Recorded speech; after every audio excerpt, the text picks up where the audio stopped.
بیا مو هم وخت په خیر ستړي مه شئ او ښه راغلاست درته وایم.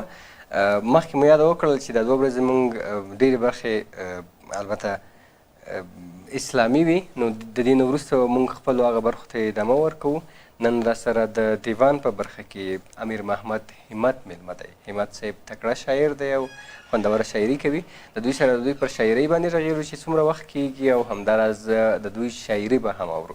همت صاحب ستړي مه شئ او سهار مو په خیر. نه تاسو ستړي مه شئ. لومړی ځل کې تاسو ته د روژې مبارکي وایم او بیا ټولو لیدونکو ته الله دې وکړي چې دا روژه د عبادتونو او د ګناهونو د مغفرت سبب وګرځي او په وطن کې تلپاتې سوله راشي انشاءالله. ډېره زیاته مننه همت صاحب. غواړو په پیل کې په دې باندې پوه شو چې څومره وخت کېږي تاسو شاعري کوئ او څومره شعرونه به هم لیکلي تر اوسه؟ تر اوسه پورې خو زما 3.5 کاله کې شاعري کوم او تقریبا زما نظمونه دي او غزلې دي او بس نعتونه هم ورسره په څنګ کې لیکم. نو تقریبا تر 180 نه به اوړي ټول که سره جمع شي. فکر کوم همت صاحب د پکتیا د دنګو غرونه دی. بالکل د پکتیا دی. پکتیا ته هم ځئ تګ راتګ کوئ؟ اوس کوو خو په کمه اندازه باندې. څومره وخت کېږي چې پکتیا نه راوتلي یاستئ؟ داسې کورنۍ هغه ژوند مو اوس په کابل کې 10 کاله کېږي چې د پکتیا نه راغلی یو، دلته کابل کې ژوند زندګي کوو.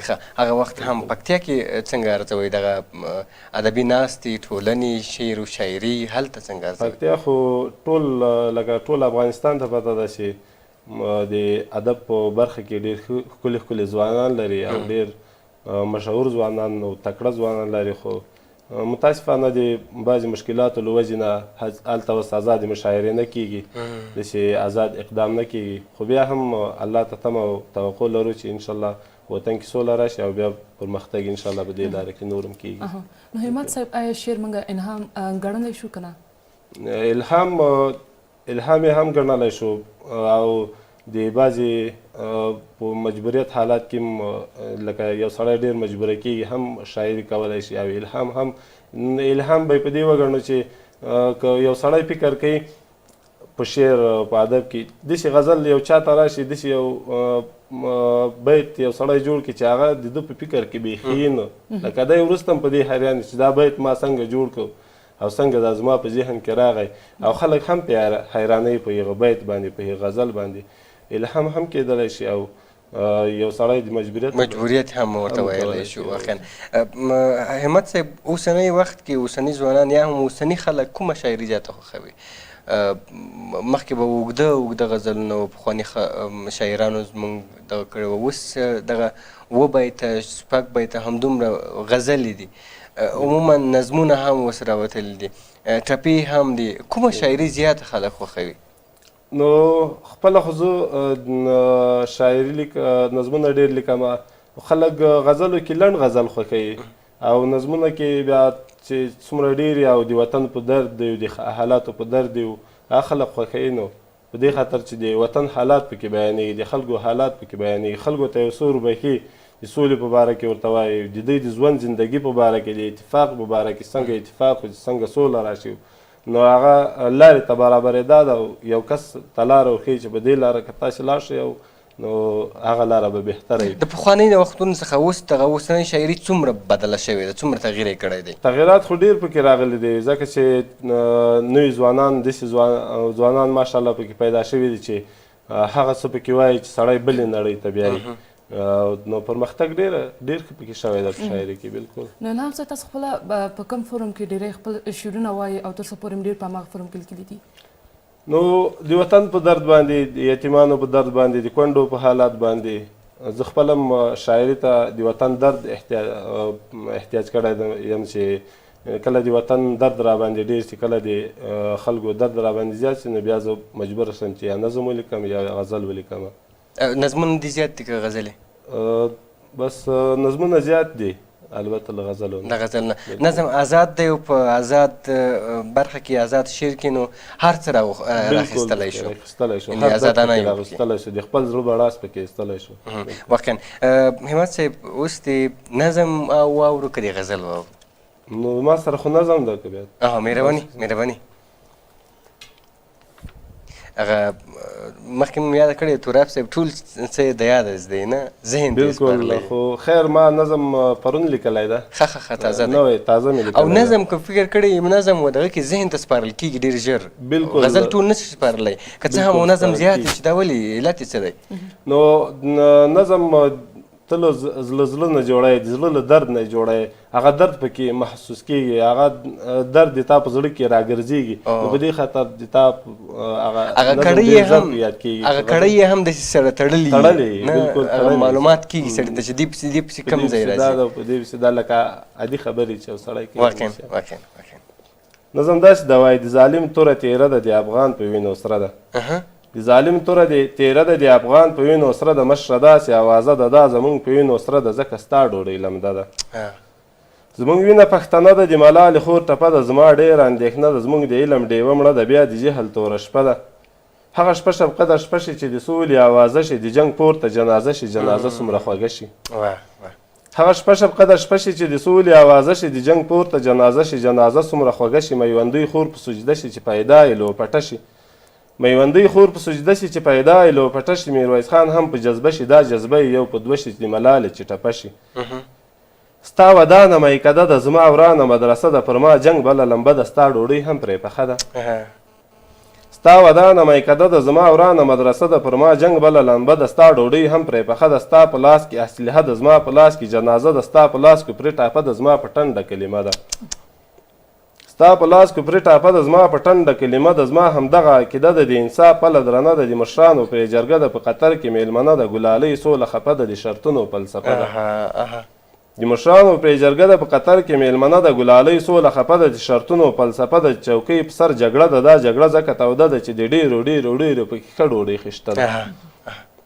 د پردي په کور جرګه ده په پردیو خلو فیصله ده د پردې تر شا کیسه ده دا کیسه د امریکا ده د افغان په سر سودا کړې د وجدان ډیوه دې مړه ده دا همت هم عجیبه ده په ساده و کې ساده ده دا د ښکلو جامعه ده هره پیغله فرشته ده ګوره زړه چاته ورنکړې زړه د هر چا په قبضه ده ډېر زبردسته ډېر خوندور هغه د وطن واقعي حالات پکې ذکر کړي ول چې په وطن کې څه حالات روان دي او د سولې په اړه باندې موږ کوم شرطونه منو او همداراز سوله په موږ باندې څومره ناز و نخرې کوي او واقعا ګاونډیان پر موږ باندې څومره په قیمته باندې خرڅوي دغه سوله که څه هم د افغانانو حق دی خو خرڅوي هغه ګټه یې ګاونډیان اخلي او یعنی پلورل کېږي زور رانه اخیستې ده واقعا ډېر زبردست غزل و څه وخت لیکلی و دا مې پرون لیکلی ده یعنی په دومره کم وخت بالکل واقعا عموما څومره نظمونه لرې د شمېرل دي نه شمېرلې مې نه دي خو څه مکمل دي څه نامکمل پاته دي ځینې نیمګړي دي او نیمګړي دي کتاب ته مو تصمیم نیولی دی چې کتاب ته مو فعلا تصمیم نشته نه نو دې څخه دا ونه وکړئ چې مطالعه کوئ او ډېری د کوم شاعر اثار تاسو ډېر ولولئ نو مطالعه خو کوو خو په دې خاطر زه ډېر مطالعه نه کوم کیدای شي له هغه نه یو شاعر راپټ شي په شاعري کې نو په دې خاطر د ډېرو شاعرانو کې نظمونه نه لولم نه شعرونه لولم خو بیا هم چې کوم کس د فیسبوک له لارې لکه د باقر شاعري و د باید نور شاعران درویش روخان صاحب ده هغه زه لولم خو په دې نظمونه بیا خپل زړه نه لیکم خو که چا شاعري ته ډېره ولولي حتما د هغه شاعري تا په ذهن کې پاتې کېږي کیدای شي کوم بیت ترېنه لکه ترېنه راکاپي به شي او بالکل داسې خبره کوم په نظمونو کې کوم شاعر هغه ستا د خوښې نظم لیکي او هغه روان وي هغه حالات ته په کتو سره ښه نظم لیکي په ځوانو شاعرانو کې دانش مې خوښېږي دانش صاحب او دانش صاحب څه وخت مخکې هم راغلی و افغانستان ته فکر کوم شاید چې دلې اوسېږي او همداراز ډېرې زبردسته شاعري کوي هغه د حالاتو سره سمه شاعري کوي بالکل او همداراز په ځوانو شاعرانو کې د افغانستان کوم شاعران زیات خوښېږي چې ښه شاعري کوي ښه شاعري خو هر یو شاعر ته درناوی لرم نو په ځوانو شاعرانو کې ډېر شاعران شته باقر صاحب ښه شاعر ده خو زما خیال د هغه د کوزي پښتونخوا ده او خو بس لر او بر یو دي سره باقر شاعري مې ډېره خوښېږي درویش روخان مې شاعري مې خوښېږي او افغانستان کې شاعران شته، بیا د کاروان صاحب په مخکینی شاعرانو کې کاروان صاحب شاعري خوښېږي. نو همت صاحب تاسو ویلي چې شاعري د دوه ډوله ده، چې یو د مجبوري ډول دی او بل هم د الهام په رقم.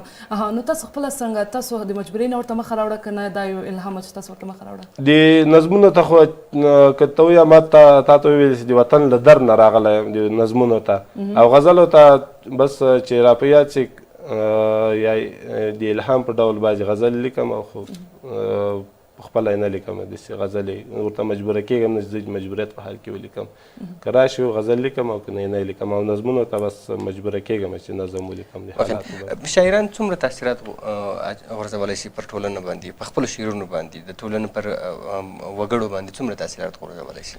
نو شاعران خو تاسو ته پته ده چې ډېر افغانستان کې ډېر مینهوال لري که نه. نو بعضې خلک د یو سړی د مینې یا د لیولتیا له وجې یو کار ته هڅوي که نه. مثال خبره زه تا ته یوه خبره وکړم، زه تا سره ډېره مینه لرم، ته دلته په تلویزیون کې خبریال یې، زه هڅه کوم چې خبریالي ته راشم، که زه ډېره په بله لار روان هم یم خو زه غواړم چې ستا لاره تعقیب کړمه که نه، چې دا نظري صاحب په کومه لار روان ده او ستا سره به مینه لرم په دې خاطر. نو ډېر خلک شاعران سره مینه لري او شاعران بیا د وطن درد ورته بیانوي او لار ورته کوي. نو هغوی د وطن مینې ته مجبوروي، د وطن مینې ته مجبوروي چې د وطن سره مینه ولري او اتفاق په خپل منځ کې راشي، تعلیم ته هڅه وکړي. شاعران خو تاسو ته خپله پته ده چې داسې شاعران شته چې په هر طرف به دا فکر هم نه کوو چې ټول شاعران به کوي که نه، خو دا دم سړی نه وایي داسې شاعران شته چې د وطن په حالاتو باندې ډېر خلک مجبوره کوي او ډېر خوشحالي چې په یوه ښه لار روان شي افغانان او د یو ودان افغانستان په طرف باندې لاړ شي. واقعا. نو همت صاحب اوسنۍ شاعري بخصوص د ځوانانو اوسنۍ شاعري څنګه ارزوئ؟ بالکل ښه شاعرانو شته پکې، لکه داسې شاعرانو شته پکې چې هغه شاعري کوي چې هېڅ شاعري د کتلو وړ نه وي، او نور داسې شاعران شته پکې چې هغه د وطن په حالاتو باندې دردي د وطن په حالاتو باندې کوي. بالکل موږ ته قدر درناوی یعنې ستاسو په اند باندې داسې شاعري کوي ځوانان چې تلپاتې واوسېږي. مونږ که چېرته د حمزه بابا شاعري وګورو یا یې واورو شاید چې ډېر عمر ولري، ډېر عمر ښایي چې زموږ د لمسیان هم هغه شاعري ولولي او خوښه یې شي. اوس مونږ ډېری کسان دي چې د حمزه بابا د شاعري مینهوال دي، آیا ځوانان اوس هم دغسې شاعري هم کوي چې هغه تلپاتې واوسېږي؟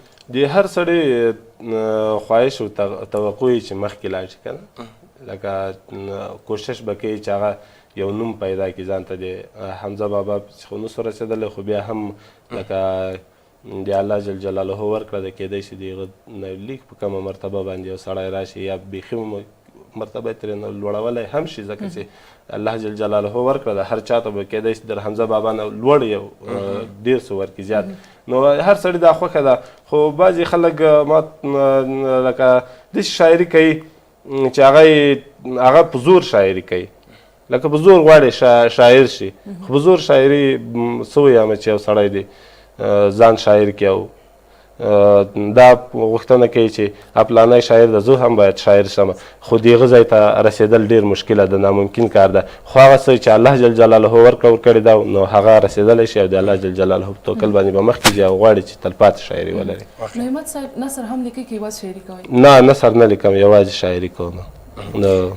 او همداراز که پر شاعري باندې هم ستاسو وڅرخو چې که چېرته تاسو چاپ ته یې ورکړئ نو د کتاب نوم به مو څه وي؟ داسې فکر مو ورباندې کړی دی؟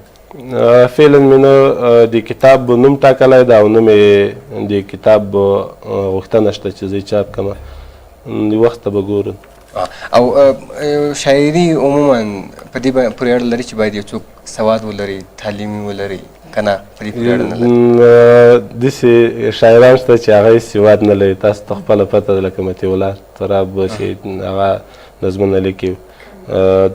شاعري په سواد پورې به کیدای شي ورسره روابط ولري، ځکه هغه څه به سړی را پیدا کړي چې هغه پخوانیو کیسو ته به لاړ شي، یو څه ناڅه دومره ولري چې هغه ولیکلی شي، هغه ولیکلی شي. بالکل نو خلک به ترې نه خوند اخلي.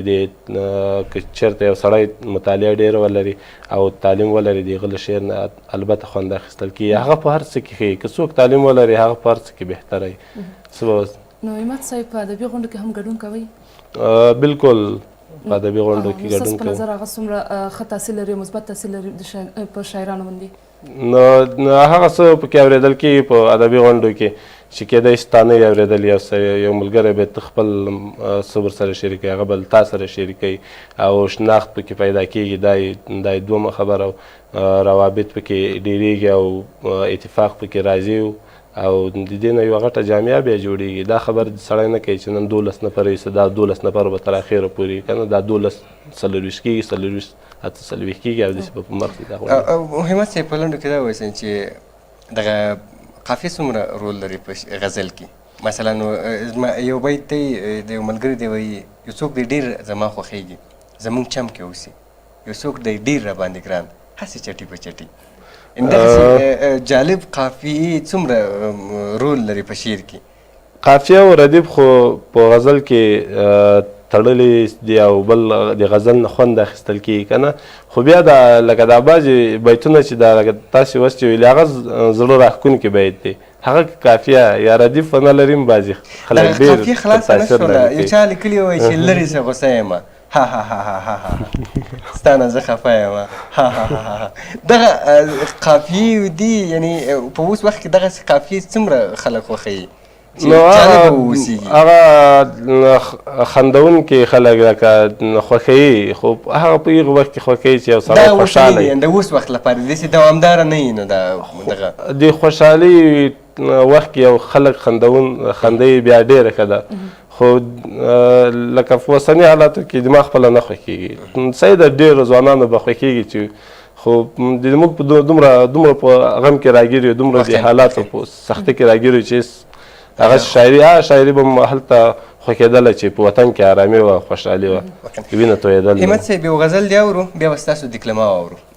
ستاسو شعر ما دیکلما کړی دی نو بیا به هغه واورو. ستاسو په غږ باندې اوس ستاسو یو غزل اورو. غزل ستاسو کتابچه نه ټلیفون کې ده؟ بلکل زموږ کتابچه په ټلیفون کې ده. وای هله وژنې مې قربان غېږې ته راشه. غزل مې نه دی راوړی، مجبور یم چې دا پخوانی غزل یې ویم. هله وژنې مې قربان غېږې ته راشه، سولې یو ځل د افغان غېږې ته راشه، کافر نه یم چا دروغ درته ویلی. فکر کوم چې همدا دیکلما شوی دی که چې بس چې دا د دیکلما کړی ده نو زه به راشم یو بل غزل ته، نو غزل ته نظم ته به راشم بیا. مهرباني ستاسو نظمونه هم خوندور دي. نظم داسې ده وایي څه نازولي ګل بدن ځوانان دې بیا وخوړل، څه نازولي ګل بدن ځوانان دې بیا وخوړل، جنګه چې تا نه دې خوړلي ښه نه چا وخوړل. څه نازولي ګل بدن ځوانان دې بیا وخوړل، جنګه چې تا نه دې خوړلي ښه نه چا وخوړل، د وطن گنج راته پردیو مېلمنو لوټ کړی، څه یې په زور خوړلې څه یې په رضا وخوړل. دا چې افغان د زما ورور د خدایه، چې مسلمان د زما ورور د خدایه، هم مې پولیس هم مې اردو دي ورونه، که طالب جان د زما ورور د خدایه، خدای کول په یو ټغر به کینو، په یو لوی سترخان اکثر به کینو، چې متربر تر منځه جوړ دي غرونه د دغو دنګو غرو په سر به کینو. خیر که نن نه وي نو سبا به پوه شي، دا مرور رور خامخا به پوه شي، بیا به م څنګ کې ملا تړلی ګرځي، د دښمنانو په جفا به پوه شي. ولسمشر ته ډالۍ وایي ستا په پوهنه باندې فخر کوم، ستا په پالنه باندې فخر کوم، ته د جهان تفکر یادېږي، ستا په روزنه باندې فخر کوم، د خپل ملت ته د حساب ورکړه، خپلو پلانو ته انکشاف ورکړه، هغه چې وایي زه یې نه منم غاښ ماتونکی شان جواب ورکړه. د خپل ملت ته د حساب ورکړه، خپلو پلانو ته انکشاف ورکړه، هغه چې وایي زه یې نه منم غاښ ماتونکی شان جواب ورکړه. په شجاعت د خاورې نه اړوم، په شفقت د خاورې نه اړوم، تا چې تربور ته کومې ورکړې ضربې په لوړ همت د خاورې نه اړوم. موږ غورځېدلې موږ له لاس ونیسه، موږ ځورېدلې موږ له لاس ونیسه، په ډېره سخته کې مې رایه درکړه، په ډېره سخته کې مې لاس ونیسه. د ظالمانو لاسونه پرې کړه، د قاتلانو پرې سرونه پرې کړه، ستا له ملت نه یې اندامونه پرې کړل، په داعشانو اندامونه پرې کړه. د ظالمانو دسیسې شنډې کړه، د شیطانانو فلسفې شنډې کړه، ما ته مې خپل ورور پکې جوړ کړي، دښمن د ګاونډي هغه جلسې شنډې کړه. د ورور وژنې نه مې کرکه کېږي، داسې پالنې نه مې کرکه کېږي، دا د حابل قابل کارونه بس کړي، له دې روزنې نه مې کرکه کېږي. راځئ ظلمونو څخه خلاص واخلو، نفرتونو څخه خلاص واخلو، د خپل وطن لکه جنت جوړ کړو، له دې جنګونو څخه خلاص واخلو. دا د پردیو پلان شوی جنګ دی، هسې پر موږ راتپل شوی جنګ دی، بس قرباني افغانان ورکوي، که نه نړۍ نه رټل شوی جنګ دی. هر یو افغان د خپل ملت مرور، دولت استان ستا ملت، هر یو افغان د خپل قسمت مرور، دولت استان ستا ملت مرور، تا د کوم غلاس پرې کټ کړی نه دی، ستا د قانون د اسلامیت مرور. دا قاتلان دي ټول په دار کړه مشره، بل زورواکان مرګ ته تیار کړه مشره، بل غصبګر درڅخه پاتې نه شي، په تور زندان کې ګرفتار کړه مشره. دا دم په دم مظاهرې وګوره، د تربورانو تماشې وګوره، خدای په ښار کې دماکه شوې ده، دا په صلحاو جنازې وګوره. د چا د سور پیزوان غمی ورک دی، د چا د مینې خوږ لالی ورک دی، وایي چې دلته یې مزدوري کولی، د یوې کونډې کې بچی ورک دی. د غریبۍ خدای خانه ورانه کړي، د بېوسۍ خدای خانه ورانه کړي، د شالیلا د غاړې هار یې خرڅ کړ، د مجبورۍ خدای خانه ورانه کړي. ما په سجده کې ورته سوال کړی دی، هغې کعبه کې ورته سوال کړی دی، همت خدای به مو وطن را جوړ کړي، چا مدینه کې ورته سوال کړی دی. توجه نه مو نړۍ ونیوله. یو چکچک به همدې ته وکړو. ډېر زبردسته، ډېر خوندور. کاش دې همدا نظم راستولی وای چې موږ دیکلمه کړی وای، خیر بیا به وشي. واقعا ډېر زبردسته، ډېر خوندور او ستاسو شاعري ډېره خوندور ده همت صاحب. الله مو قلم همداسې تاند لره. ډېره همت صاحب ډېره زیاته مننه چې زموږ خپرونې ته راغلئ، زموږ بلنه مو مننه. تاسو نه هم مننه چې تاسو خپل قیمتي وخت موږ ته راکړئ. نظري څه ګورو؟ او دیکلمه ده د همت صاحب، همدغه مخکینی غزل دی، ما دیکلمه کړی دی. وای اورئ، بیا هم راسره ملتیا وکړئ. په بله برخه کې موږ له تاسو سره یو.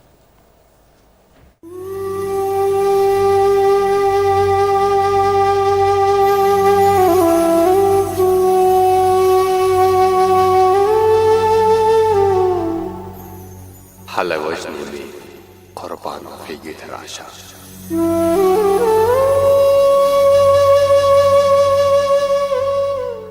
هله وژنې مې قربان غېږې ته راشه، سود یو ځل د افغان غېږې ته راشه.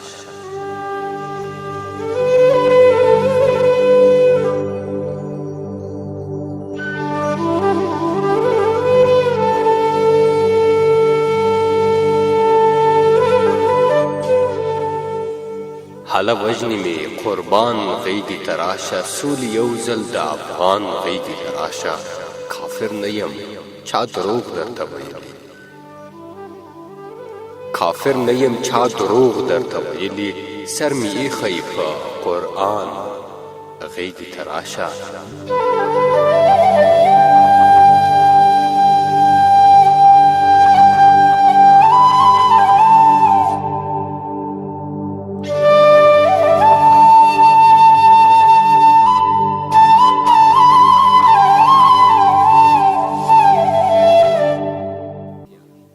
او په خندا دار ته ورځو د یار په مخ کې،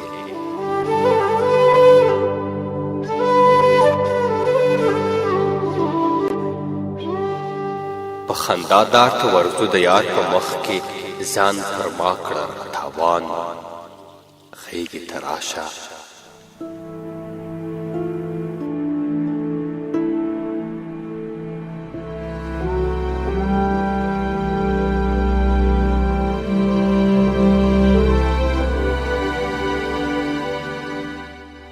چې یو ځل درنه ډاډه لاس را چاپېر کړم،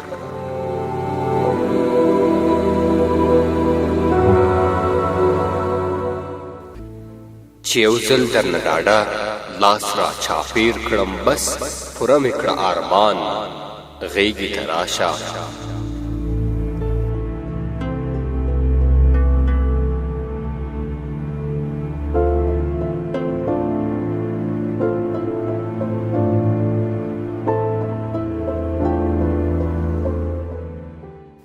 زولنې مې ستا د عشق غزلې وایي،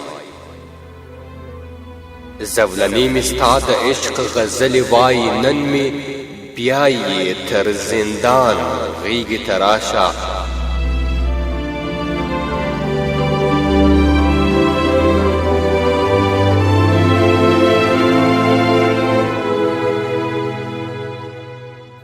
د جنګ تورو بلاګانو درنه یوړم،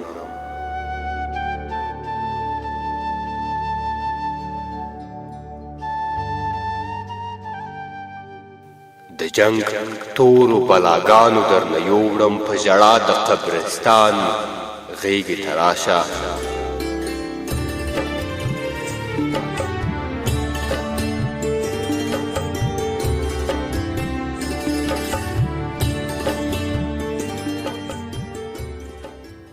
د افغانو زلمو هسې عمر کم دی، د افغانو زلمو هسې عمر کم دی، ای همته د جانان غېږې ته راشه.